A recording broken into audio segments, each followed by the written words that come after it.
হয় মানে আমাৰ এই 1987 চনতে স্থাপন হোৱা মৰিকলং শিয়ালেখোৱা শিৱ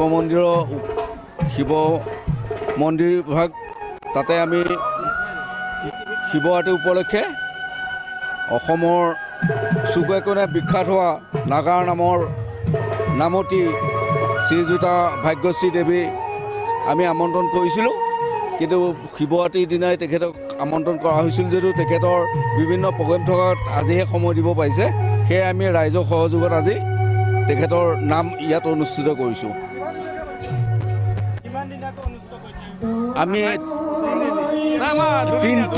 তিনিদিনীয়া কাৰ্যসূচীৰে আমি আৰম্ভ কৰিলোঁ। এইবাৰ সকলোৱে সহযোগ কৰিছে আৰু আমাৰ অঞ্চলৰ বাহিৰেও বিভিন্ন অঞ্চলৰ পৰা ৰাইজে আমাক সহযোগ কৰিছে।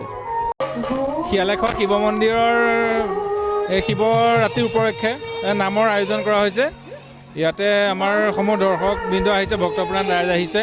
গতিকে আমাৰ অসম বিখ্যাত ভাগ্যশ্ৰী দেৱীৰ নামতী দল আহিছে ইয়াতে। আমি সকলোৱে চাবলৈ আহিছোঁ, ভাল লাগিছে। গতিকে আমি আশা কৰিছোঁ আগন্তুক দিনবোৰতো এই শিৱৰাত্ৰিৰ ভাগ এনেকৈ উদযাপন হওক, সকলো আহক, সকলোৱে উপভোগ কৰক।